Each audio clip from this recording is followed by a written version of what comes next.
बिस्मिल्लाहिर्रहमानिर्रहीम। अस्सलाम वालेकुम नाजरीन, आप यूट्यूब चैनल देख रहे हैं। मैं इमरान खान हूँ।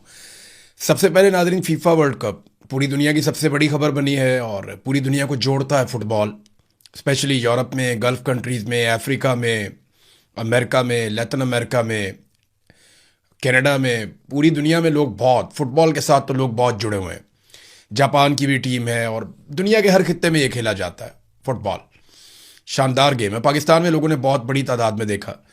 तो फुटबॉल की दुनिया में 4 साल के बाद जो वर्ल्ड कप हुआ उसका चैंपियन अब स्पेन है। हालांकि ऐसा लग रहा था कि रेफरी भी साथ खेल रहे हैं मिलकर अर्जेंटीना के। और इससे पहले जैसे मिस्र को बाहर किया गया, कुछ और टीमों ने भी एतराज़ किया, लेकिन फाइनल में कमाल कर दिया और डिफेंस बड़ा शानदार था। स्पेन का फुटबॉल के बारे में आप लोग ज़्यादा लोग इसकी टेक्निकलिटीज़ को नहीं जानते, तो उसमें जाते भी नहीं हैं। लेकिन इस फुटबॉल में दो तीन चीज़ें बड़ी इंपॉर्टेंट थी। एक तो इसराइल का जो वज़ीर आज़म है नेतन्याहू, वो और डोनाल्ड ट्रंप ये सपोर्ट कर रहे थे मेसी की टीम को। और स्पेन आपको पता है कि वो फ़लस्तीन के लिए आवाज़ उठाता है बार बार। तो जितने मुसलमान ममालिक हैं उनकी ऑटोमेटिकली सपोर्ट स्पेन के साथ चली गई थी। पाकिस्तान में लगभग सारे पाकिस्तानी स्पेन को सपोर्ट कर रहे थे। यहाँ बरतानिया में इंग्लैंड की टीम को लोग सपोर्ट करते थे। दो टीमों को बहुत सपोर्ट मिल रही थी पहले, एक इंग्लैंड की टीम को और एक सपोर्ट मिल रही थी नॉर्वे की टीम को। लेकिन उसके बाद जब दोनों टीमें बाहर हो गई तो सारी सपोर्ट चली गई स्पेन के साथ। तो स्पेन के जीतने की खुशियां पूरी दुनिया में मनाई गई हैं। ख़ास तौर पे वो जो एक प्लेयर है वहाँ पे मुसलमान है, वो लड़का लामीन यमाल, उसके बारे में बड़ी कहानियां हैं कि वो छोटी उम्र का लड़का है, बड़ी जिम्मेदारी उसने उठाई है और अपनी टीम के लिए बड़ा परफॉर्म किया उसने। उसका एक छोटा सा भाई भी है, वो घूमता रहता है वहाँ ग्राउंड के अंदर, छोटा सा है वो, खुद लड़का बहुत यंग है अभी। तो स्पेन को मुबारकबाद और पाकिस्तानियों ने पूरा सपोर्ट किया स्पेन को। उसकी वजह मैं आपको बताता हूँ, क्योंकि पाकिस्तानियों को लगता था कि मेसी और उसकी टीम जो है वो इसराइल की सपोर्ट है उनको। तो आप देख लें, इसराइल की मुखालफत में पाकिस्तानी किसी को भी सपोर्ट करते हैं। और फ़लस्तीन की हमायत क्योंकि करता है स्पेन, तो इसलिए पाकिस्तानी उसके साथ अपनी सपोर्ट लेकर गए। पाकिस्तानियों ने ऐसे सेलिब्रेट किया, इस्लामाबाद में एक बड़ी स्क्रीन लगी हुई थी, जैसे अपनी टीम को कोई पुश कर रहा होता है, अपनी टीम को कोई बकअप कर रहा होता है कि ठीक है हम आपके साथ हैं, आप हम सपोर्ट दे रहे हैं। तो लोग दुआएं भी मांग रहे थे स्पेन के लिए। तो बड़ा सख्त मुकाबला था। एक्स्ट्रा टाइम में जाके स्पेन ने एक गोल किया और फिर स्पेन ये मैच जीत गया। अब ये पाकिस्तानी हुक्मरानों के लिए एक बात सीखने की है इसमें कि आप कुछ भी ऐसा करेंगे ना जिसमें इसराइल की थोड़ी सी भी सपोर्ट या हमायत हो जाएगी, तो ये आपको इसकी कीमत चुकानी पड़ेगी। आप देखें, हालांकि मैसी बहुत बड़ा प्लेयर है, लेकिन सारे सपोर्ट नहीं कर रहे उसको पाकिस्तान में। उसकी वजह क्या है? वजह यही है कि उसको सपोर्ट कहीं और से मिल रही है। तो ये इतनी ज़्यादा पाकिस्तानियों को एक बदएतमादी है और एक पाकिस्तानियों के दिल के अंदर एक गिला शिकवा है, और वो जायज़ है। जो कुछ गज़ा में हुआ उसकी वजह से पूरी दुनिया में ये है, सिर्फ पाकिस्तान में नहीं है, यूरोप में भी है, गल्फ़ में भी है, लगातार वो जुल्म वो सिलसिला चल रहा है। तो बोर्ड ऑफ नेतन्याहू में जब पाकिस्तान शामिल हुआ तो उसके जो असरात हैं वो इलेक्शन में जब वोट पड़ेंगे तब शहबाज शरीफ को पता चलेगा कि बोर्ड ऑफ नेतन्याहू या बोर्ड ऑफ पीस जिसे कहते हैं उसके अंदर शामिल होने की क्या कीमत चुकानी पड़ेगी। बहरहाल ये तो जनाब था वर्ल्ड कप का मरहला, और वर्ल्ड कप ख़त्म हो गया। फीफा वर्ल्ड कप दुनिया ने देखा, ये अमेरिका के अंदर था। पहली दफ़ा वर्ल्ड कप में हमने बहुत सारी रोंदी भी देखी, बेईमानी भी देखी, फिर हमने ये भी देखा कि डोनाल्ड ट्रंप के कहने के ऊपर एक रेड कार्ड भी वापस हो गया। ये भी तारीख में कभी ऐसा नहीं हुआ, लेकिन यहाँ पे हमने बहुत कुछ ऐसा होता हुआ देखा। बिलाखिर इसका फैसला हो गया और फैसले से दुनिया खुश है। जो टीम जीती, दुनिया की बहुत बड़ी तादाद उसी टीम को सपोर्ट कर रही थी। अब नादरीन आ जाए पाकिस्तान की सूरत हाल पे, तो सबसे पहले मैं आपको कश्मीर लेकर चलता हूँ। मैंने आपको अपने पिछले वीलॉग में एक ब्रेकिंग न्यूज़ दी थी कि कश्मीर में मामला तय हो रहे हैं। तो इस वक्त जो मेरी इंफॉर्मेशन है उसके मुताबिक, जो मेरा सोर्स मुझे बता रहे हैं, वो ये बता रहे हैं कि इस वक्त ड्राफ्टिंग हो रही है कि जो मुआहदा इस वक्त मिलिट्री एस्टेब्लिशमेंट के लोग और जॉइंट अवामी एक्शन कमेटी के लोग जो मुआहदा तैयार कर रहे हैं उसकी ड्राफ्टिंग हो रही है। आखिरी वक्त में फटा इस बात पे पड़ा हुआ था कि 6 सीटें कम करने पे आमादा हो चुके हैं मिलिट्री एस्टेब्लिशमेंट के लोग, जबकि जॉइंट अवामी एक्शन कमेटी ने कहा नहीं जी 4 मैक्सिमम आप रख लें, लेकिन उनके लिए भी कुछ शराइत हैं। अब ये चीज़ें शायद हल हो जाएंगी, और अगर ये मुआहदा हो जाता है तो कश्मीरियों की बहुत बड़ी कामयाबी है। 3 चीज़ों पर नज़र रखनी पड़ेगी अगर ये मुआहदा होता है तो। नंबर 1, इलेक्शन की तारीख कहाँ तक जाती है, और जॉइंट अवामी एक्शन कमेटी अपने जो हमायत याफ्ता उम्मीदवार हैं उनको मैदान में उतारती है या नहीं उतारती, क्योंकि बहुत सारे जॉइंट अवामी एक्शन कमेटी के लोग हैं जो उनके बड़े वफादार हैं और कश्मीरियों के लिए उन्होंने बड़ी कोशिश की, बड़ी जद्दोजहद की है। उन लोगों ने कागजात नामजदगी जमा भी करवाए हैं, उनके कागजात नामजदगी जो है मंजूर भी हो गए। तो ये उनके पास एक मार्जिन है कि वो इलेक्शन लड़ सकते हैं। तो इस वक्त जो है वो इलेक्शन की तारीख का मामला है, और दूसरा जो है वो महाजरीन वाली नशस्तें हैं, उनका मामला है कि वो कितनी बचती हैं, बाकी 4 या 6 या 0, ये क्या होता है, इसके बारे में जो है वो दूसरी ऑप्शन ये है। और तीसरी जो सबसे इंपॉर्टेंट एक चीज़ होगी, वो जो कलअदम करार दिया गया जॉइंट अवामी एक्शन कमेटी को, वो फैसला वापस होना, मुकदमात का वापस होना, जो लोग गिरफ्तार किए गए हैं उनको छोड़ना, 4th शेड्यूल से नाम निकालना, यानी जो कुछ भी उनके साथ जुल्म ज्यादती की गई है उसको ख़त्म करना, ये बहुत इंपॉर्टेंट होगा। तो इन 3 चीज़ों से ये फैसला हो जाएगा, और अगर ये फैसला हो जाता है तो सबके लिए विन विन सिचुएशन है कि आज़ाद कश्मीर एक इलेक्शन की तरफ चला जाएगा। लेकिन याद रखिएगा, आज़ाद कश्मीर में इलेक्शन में धांधला करना उतना आसान नहीं होगा जितना माजी में हुआ करता था, क्योंकि मिलिट्री एस्टेब्लिशमेंट यहां पे जैसे ही फॉर्म 47 जारी करेगी ना, वैसे ही अवाम निकलकर सड़कों में बैठ जाएगी। फिर इन्होंने ये बता भी दिया कि जब हम बैठ जाते हैं फिर हम उठते नहीं अपना हक लिए बगैर। तो ये अब बताया जा रहा है कि अगले 24 घंटों में, 48 घंटों में कोई ना कोई ऐसी बड़ी डेवलपमेंट आ सकती है, अगर किसी ने बहुत ऊपर से कोई रुकावट ना डाली तो। और याद रखिएगा, ये मुज़ाकरात पाकिस्तान की मिलिट्री एस्टेब्लिशमेंट और ज्वाइंट अवामी एक्शन कमेटी के बीच में हुए। सहूलतकारी अदा की कुछ पाकिस्तान के बाहर से आने वाले लोगों ने, ओवरसीज ने, लेकिन फेस सेविंग के तौर पे इसमें कुछ सियासतदान जरूर डाले जाएंगे मिलिट्री एस्टेब्लिशमेंट की जानिब से, क्योंकि वो अपने ऊपर इन चीज़ों का बोझ नॉर्मली नहीं लेते। नाज़रीन, मैं आपको बताता हूं कि क्या कुछ हुआ आज़ाद कश्मीर में। इसकी एक छोटी सी मैं आपको मिसाल देता हूं। एक कहानी है 2 भाइयों की। रावला कोट में जब फायरिंग हुई, गोली चली और बहुत बुरे हालात हुए, उस वक्त एक नौजवान है, उसे गोली लग गई। उसका भाई रिक्शा ड्राइवर है। मुझे इन दोनों का नाम भी पता है, ज़्यादा मैं डिटेल में जाऊंगा तो प्रॉब्लम भी हो जाती है, लेकिन मैं आपको बात बता देता हूं कि एक्चुअली हुआ क्या। और वो बेचारे अभी भी वहां रावलपिंडी में बंद हैं, अडियाला जेल में। एक नौजवान है, उसे गोली लग गई और गोली उसकी बॉडी को क्रॉस कर गई, धड़ पे उसकी गोली लगी और गोली क्रॉस कर गई। तो उन्होंने कहा जी इसको फौरी तौर पे आप यहां से शिफ्ट करें किसी बड़े अस्पताल में। तो आज़ाद कश्मीर से उसका भाई उसको लेकर यहां इस्लामाबाद रावलपिंडी में आ गया और एक सरकारी अस्पताल के अंदर उसका इलाज शुरू करवाया। वहां पे जनाबे अली पुलिस आती है और आकर उन दोनों भाइयों को गिरफ्तार कर देती है। एक भाई जख्मी है, दूसरा भाई जो रिक्शा ड्राइवर है वो अपने भाई के साथ आया और उसका कोई ताल्लुक नहीं किसी चीज से। दोनों को गिरफ्तार कर लिया गया। 17-18 दिन हो गए हैं। एक भाई जो है वो जेल के अंदर बंद है और उसको शनाख्त परेड में डाला गया कि जनाब शनाख्त परेड हम करेंगे तो हमें पता चलेगा कि तुम किस जुर्म में मुलव्वस हो। जब 17 दिन के बाद उसकी शनाख्त परेड करवाई गई तो पता चला उसको डाल दिया 26 नवंबर 2024 के मुकदमे में। ना उसका कोई ताल्लुक, ना वो कभी उस दिन इस्लामाबाद आया, वो आज़ाद कश्मीर का रहने वाला। उसको उठाकर 2 साल पुराने एक मुकदमे के अंदर डाल दिया। 1.5-2 साल हो गए हैं। उस मुकदमे में उसको डाल दिया एक भाई को, और दूसरा भाई अभी भी जेल में कैद है और अस्पताल में उसका इलाज हो रहा है।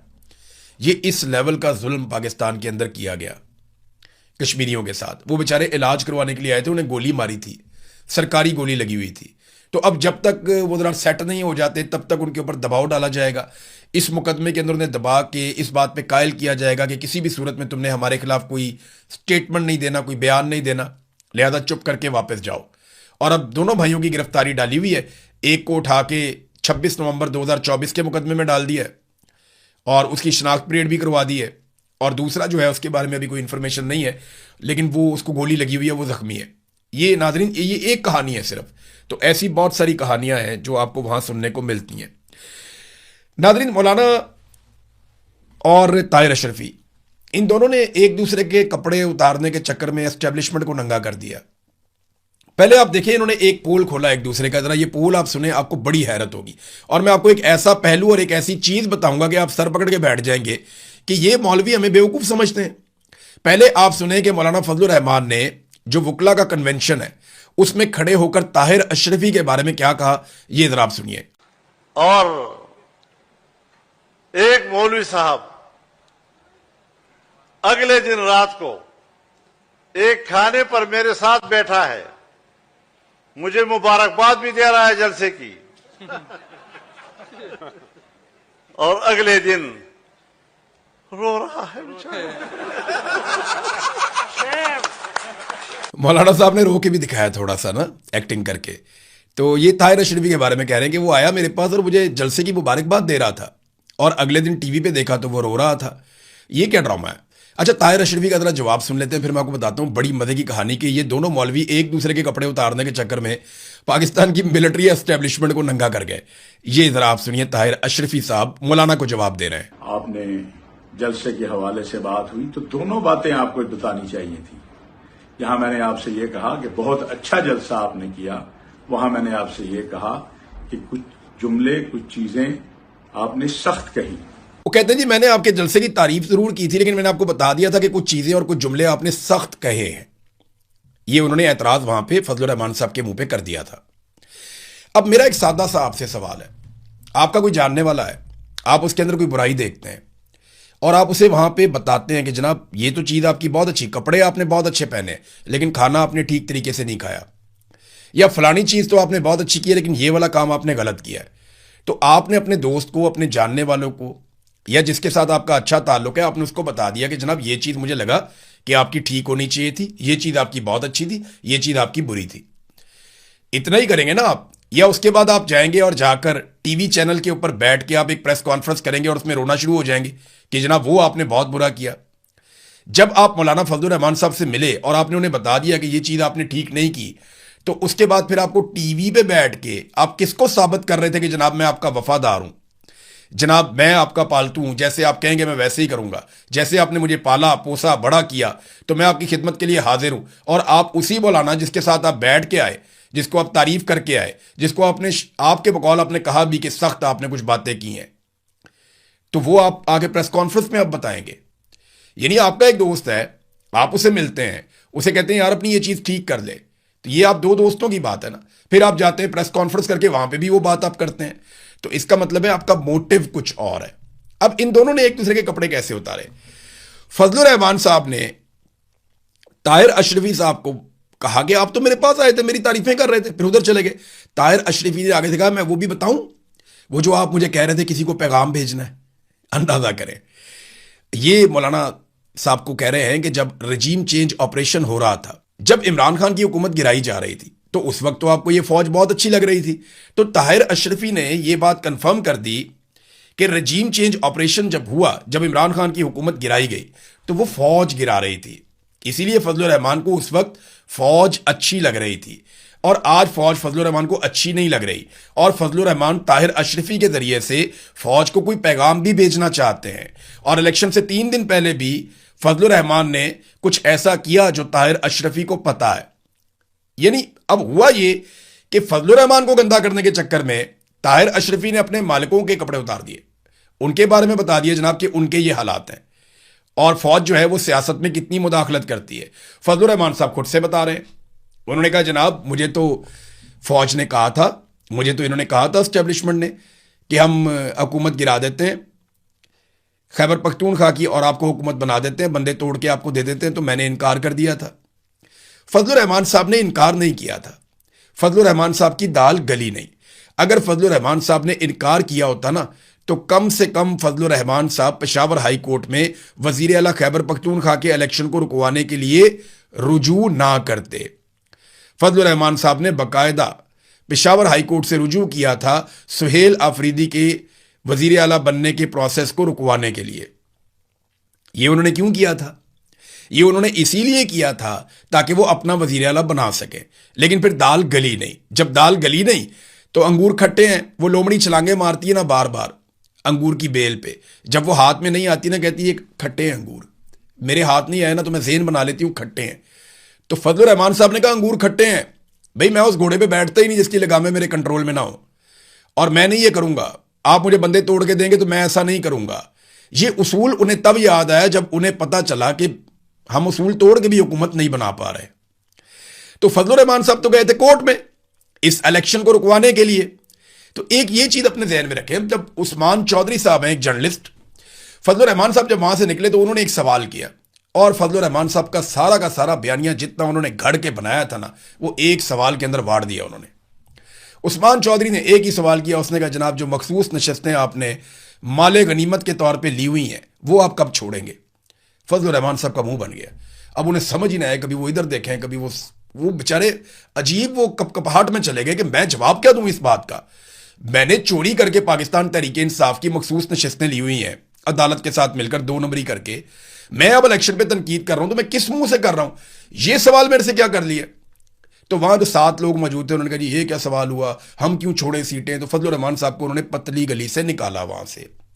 तो उस्मान चौधरी साहब को शाबाश है कि उन्होंने बहुत टेक्निकल सवाल बड़े मौके पे फजलुर रहमान साहब से किया जिसका उनके पास जवाब नहीं था। बहरहाल एस्टेब्लिशमेंट पे थोड़ी सी डोज अपनी फजलुर रहमान साहब ने तेज की है और कुछ स्टेटमेंट मजीद भी फजलुर रहमान साहब ने दी है। मिसाल के तौर पे उन्होंने कहा कि मैंने कोई गलत बात नहीं की है, मैं आपकी पॉलिसियों से इख्तलाफ कर रहा हूं तो आप मेरे बयान की खुद से तशरीह कर रहे हैं। यानी फजलुर रहमान सरेंडर नहीं करेगा, मेरे माँ बाप ने मुझे सरेंडर होना सिखाया ही नहीं। फजलुर रहमान साहब ने बड़े सख्त अल्फाज बोलना शुरू कर दिए। फिर फजलुर रहमान साहब ये मैं क्यों माफी मांगू, तुम माफी मांगो, ये भी कहा फजलुर रहमान साहब ने। ये तो इमरान खान साहब का जुमला है ना। फजलुर रहमान साहब वही सारी चीजें करने की कोशिश कर रहे हैं जो इमरान खान साहब ने की थी, लेकिन फजलुर रहमान साहब को आग का दरिया अबूर करना पड़ेगा। ये उंगली कटा के शहीद नहीं बन सकते। यानी ऐसा नहीं होगा कि फजलुर रहमान साहब की एक उंगली कटी हुई है और वो कह रहे हैं देखो मेरा नाम शहीदों में लिख दो, नहीं होगा। वो पीटीआई ने बहुत मार खाई है। फजलुर रहमान साहब को अपना पूरा खानदान जेलों में भरवाना पड़ेगा, अपने घरों की जो खवातीन हैं उन तक को जेलों के अंदर भरवाना पड़ेगा, अपने जो पूरी पार्टी है उसको कलदम करवाना पड़ेगा, अपने हज़ारों कारकुनों को जेलों में भरवाना पड़ेगा, बहुत सारे कारकुनों का खुदा न खास्ता कत्ल हो जाएगा और फिर इनकी पार्टी का इंतखाबी निशान भी ले लिया जाएगा, जबरी तौर पर गुमशुदा किया जाएगा। इनकी पार्टी के बहुत सारे लोगों को, फजलुर रहमान साहब को और इन सब लोगों को टॉर्चर किया जाएगा। फजलुर रहमान साहब पे गोलियां चलेंगी, उसके बाद इनकी टूटी हुई टांग का मजाक उड़ाया जाए और फिर इनके भाइयों को भी निशाने इबरत बनाया जाए। इनके ऊपर 300 मुकदमा चोरी डकैती समेत हर चीज के डाल दिए जाएंगे और उसके बाद इनके लोगों से जबरदस्ती प्रेस कॉन्फ्रेंसेस भी करवाई जाए। ये सारा कुछ करने के बाद फिर चादर और चार दीवारी के तकद्दुस को पामाल करने का एक सिलसिला शुरू किया जाए और जुल्म के पहाड़ तोड़े जाएं, खवातीन के ऊपर भी, मर्द हजरात के ऊपर भी। फिर 3-4 साल ये रगड़ा लगाया जाए और उसके बाद इनको इस बीच में कोई जलसा ना करने दिया जाए, इनके झंडे पूरे पाकिस्तान से उतार दिए जाए, किसी जगह पे ये दिखाई ना दें, फजलुर रहमान साहब की तस्वीर पे पाबंदी लग जाए, इनका नाम लेने पर पाबंदी लग जाए। ये सारी चीज़ें होंगी ना तो लोग शायद सोचना शुरू करें कि फजलुर रहमान साहब एक्चुअली अब एस्टेब्लिशमेंट के लिए खतरा बन गए हैं या उनके साथ लड़ने वाले हैं। इससे पहले तो लोग ये नहीं सोचते, लोग यही सोच रहे हैं, यही समझ रहे हैं कि नूरा कुश्ती है, इसके अंदर कोई हकीकत नहीं है। देखें ना, अभी तक फजलुर रहमान साहब को जो नोटिस आना था वो कहां है? इमरान खान की बहन को तो नोटिस आ गया, फजलुर रहमान को अभी तक नोटिस क्यों नहीं आया? सवाल यह है। फिर फजलुर रहमान साहब ने दोबारा से कुछ चीजें उठाई। उन्होंने कहा जी कारगिल के शोहदा, आप कहते हैं मैंने शोहदा का मजाक उड़ाया या उनकी तौहीन की है। कारगिल के शोहदा की लाशें आप नहीं उठा रहे थे, सैकड़ों लाशें वहां पे पड़ी हुई थी, आप उठा नहीं रहे थे। इंडिया ने खुद आपको कहा कि कर्नल शेर की आप लाश लेकर चले जाएं, मैयत वहां पे दफनाएं पाकिस्तान में। फिर उन्होंने वहां पे अमानतन आपके फौजी दफनाए जिनकी तादाद सैकड़ों में है, ये फजलुर रहमान ने कहा। फिर लश्कर बनाने की उन्होंने मुखालफत की। जब हमारी सूबाई हुकूमत कहती है कि हम पुलिस के जरिए कर सकते हैं, हमारी इस्तेदाद में इजाफा किया जाए, तो आप मेरे लोगों को क्यों कहते हैं कि वो बंदूकें उठा के आपस में लड़ें या वो लश्कर बनाएं और बन के मुकाबला करें और जाकर लड़ें? ये तो सरकार का काम है। फिर उन्होंने कहा ये हुकूमत चोरी करने का मुझे मशवरा दिया, तो ये भी बताएं ना कि कौन सा फौजी ऑफिसर था जो मौलाना फजलुर रहमान के पास आया और उसने आकर कहा कि फजलुर रहमान साहब हम खैबर पख्तूनख्वा की हुकूमत चोरी करके आपको दे देते हैं, बंदे तोड़ के आपको दे देते हैं। फजलुर रहमान साहब उसका नाम लें, उसके ऊपर आर्टिकल 6 लगना चाहिए। वो अपने हलफ की खिलाफ वर्जी कर रहा है, वो आइन और कानून के खिलाफ जा रहा है, उस ऑफिसर का नाम फजलुर रहमान साहब को बताना चाहिए। फिर उन्होंने कहा माफी तुम मांगो, मैं क्यों मांगू माफी? और वो महकमा, उसके अंदर जो लोग बैठे हुए, पूरा डिपार्टमेंट जो मेरे खिलाफ प्रोपेगेंडा कर रहे हैं, वो माफी मांगे।